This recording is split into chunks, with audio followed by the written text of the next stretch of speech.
Et j'aimerais que nous puissions comprendre, en fait, c'est quoi les cris de la miséricorde.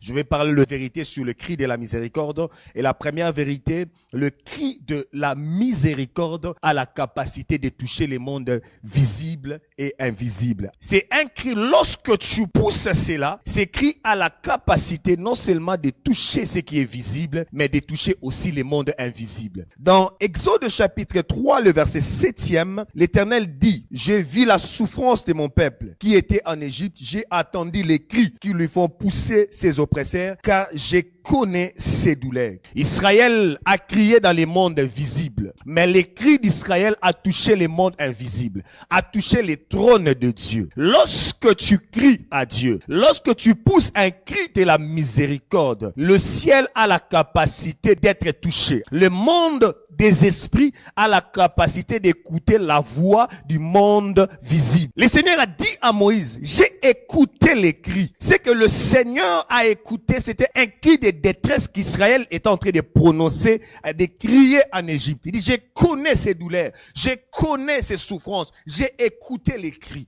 Le cri a été poussé en Égypte, mais la réponse est venue dans la montagne. La première des vérités, le cri de la miséricorde a la capacité de toucher le monde visible et invisible. Et Dieu, du haut de son trône, il aime attendre les cris. Parce que la Bible dit, quand le juste crie, le Seigneur fait quoi? Attends. Dieu aime les cris. Il aime écouter les cris. Dieu ne reste jamais indifférent aux cris de ses enfants. Dieu aime le cri. Et la deuxième des vérités par rapport au cri de la miséricorde est que les cris de la miséricorde touchent aussi bien les vivants que les morts. C'est-à-dire, les cris de la miséricorde a la capacité de traverser la mort pour faire sortir la vie. Devant la tombe de Lazare, Jésus n'a fait que crier. Les cris a traversé la mort pour ramener Lazare à la vie. C'est comme ça que j'ai dit, Dieu aime quoi? Les cris. Jean 11, 43, 44.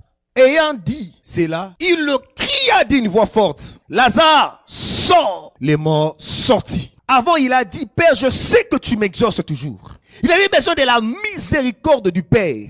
Et lorsqu'il a crié, le son de sa voix avait la capacité de traverser la mort pour ramener à la vie. Bien-aimé, tu ne sais pas, lorsque tu pries, lorsque tu cries à Dieu, c'est que le son de ta voix est capable de faire. Je ne sais pas qu'est-ce que tu es en train de traverser, mais dans ta bouche, tu as la capacité de faire sortir la vie. La troisième des vérités est que le cri de la miséricorde a la capacité d'ouvrir le ciel. Dans Genèse chapitre 21, le verset 17e, Dieu attend les cris de l'enfant. Du ciel, l'ange de l'Éternel appela Agar et lui dit, Agar, qu'est-ce que tu as? N'aie pas peur. Dieu a attendu l'enfant crier là-bas. Lève-toi, prends ton fils et tiens-le d'une main forte. Je ferai naître en lui une grande nation. Bien aimé, c'est important de crier. Le ciel était ouvert et Dieu est descendu pour donner la solution parce qu'il a écouté les cris. Et la Bible dit que le cri de l'enfant a été attendu.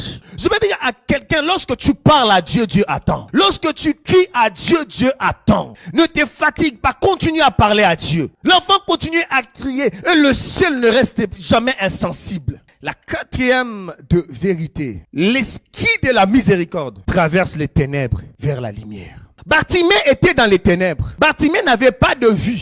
Mais sa voix, du ténèbre qu'il était, pouvait traverser jusque vers la lumière. Tout le monde a le droit de crier, païen ou chrétien. Alléluia. Des fois, les gens qui portent de vestes comme moi pensent que nous sommes des propriétaires de Dieu. Nous ne sommes pas les propriétaires de Dieu. Dieu est le Dieu de tout le monde. Parce que lorsque tu cries à Dieu, sincèrement, Dieu va t'attendre. Je me souviens encore, il y avait un brigand là, l'homme le plus brigand dans notre génération, dans notre quartier, s'appelait Jephté. C'était un bandit. À côté, juste là où on habitait, le chemin de fer traversé. Ils ont violé une fille. Ils ont pris la fille. Ils l'ont mis sur le chemin de fer dans les rails. Pour que le train de 5 heures du matin, quand il va traverser, que ça puisse marcher sur la fille et que la fille puisse mourir. Ils nous terrorisaient, ces Jephté là. Ils ont mis la fille sur le chemin de fer. Gloire à Dieu, la fille n'était pas morte, maman Joël. Il y avait quelqu'un qui passait là des bonheurs. Il a enlevé la fille. On a commencé à chercher Jephté a fui. On ne voyait plus Jephté. Les bruits ont couru qu'il a violé telle fille. Ils avaient mis quelque chose, une drogue dans sa bouteille et puis... Ce que j'ai aimé dans le témoignage de Jephthé, pendant qu'il fouillait, il était au bout, il voyait sa mort venir. Il a crié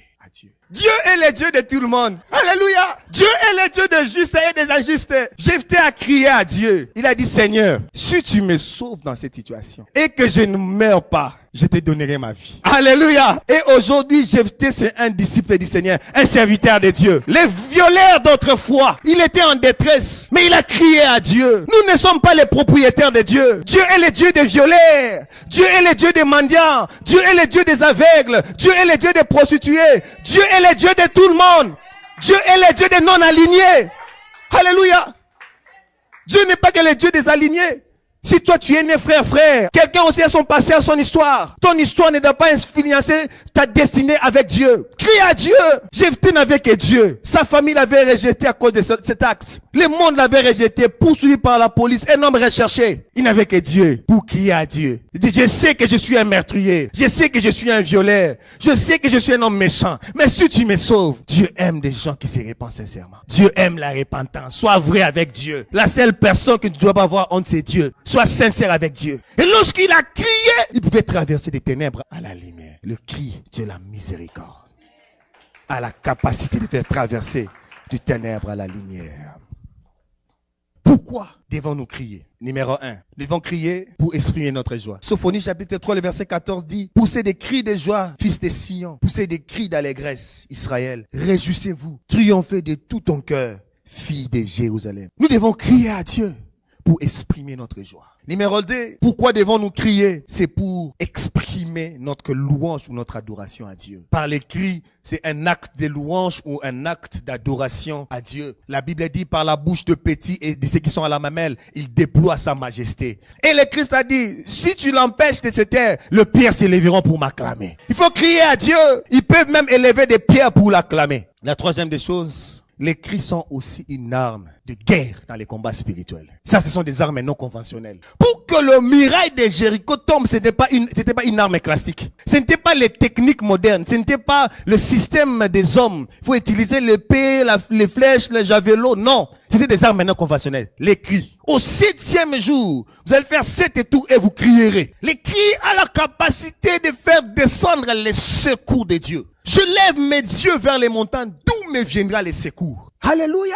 De l'Éternel, qui a fait quoi? Le ciel et la terre. Lorsque tu cries à Dieu, tu as la capacité de faire demander le secours de Dieu.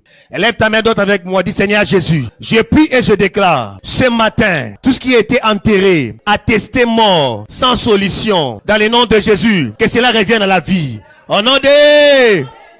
Je prie et je déclare, dans le nom de Jésus, par les privilèges de l'élection de la grâce de Dieu, de l'onction qui coule sur moi, quelque chose qui était mort puisse être ramené à la vie. Une vie de prière qui était morte.